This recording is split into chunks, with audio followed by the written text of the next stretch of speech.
Hello hello जय Jagannath welcome to my new mini blog. आपण मैंने आज भावुवे कि आज आम कड़े बुलवाक जाऊँ।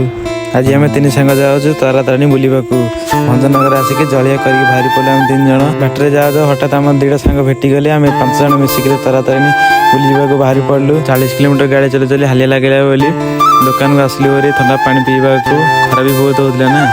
पानी पी सारिक बाहरी पड़लु आम 5 जन सांग तारातारिणी जावाक। सांग मैंने मिसिक बुली जबार मजा ही किसी अलग। समस्त लाइफ रे किछिटा बालुका सांग थिबा निहाती दरकार ना लाइफ रे किछि मजा ही लागेनी।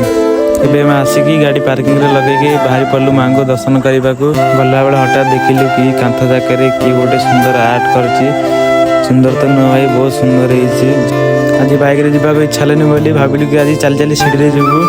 खरा बहुत होता बोली पानी पीकी मुँह धोईकी बाहरी पड़लु। ए माँ को दर्शन आसिक सीढ़ी पाखे पहुँची गलु। माँ को दर्शन करने को 1000 सीढ़ी देख जावाक पड़ो। सीढ़ी रे गला बेले केते सुंदर माकड़ मैंने बसी जाती। गला बेले देखिली कि गोटे वृद्ध लोकटे माँ को प्रसाद चाउल लेकिन उपरକୁ जाउछंती। जदि माँ का प्रति हृदय भक्ति थी जदि माँ का आशीर्वाद थी ताले जो कौन कष्ट काम भी आपण मानक सहज लगे। यही कथा सतना मिछ मत जमी कमेंट माध्यम कहे। एत बड़ पहाड़ उपर माँ का एत सुंदर भव्य मंदिर अच्छी बोली मुझे भावी नी।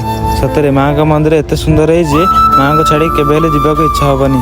लाइफ रे जमीती हेले माँ तारातारिणी मंदिर बुलवाक आसबे।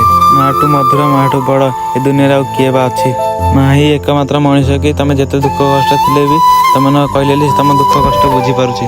माँ को पाखे जी मानसिक रखुची मानसिक निश्चिंत पूरण होची। माँ का भव्य मंदिर बनवाई सरकार कोटी कोटी टଙ୍କା खर्च कर सारे।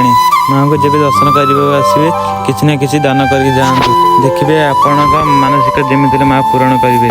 लोक मैंने बहुत दूर माँ को पाखक दुख जनवाक आसुँच। माँ भी से भक्त मानकर दुख दूर कर दियंती।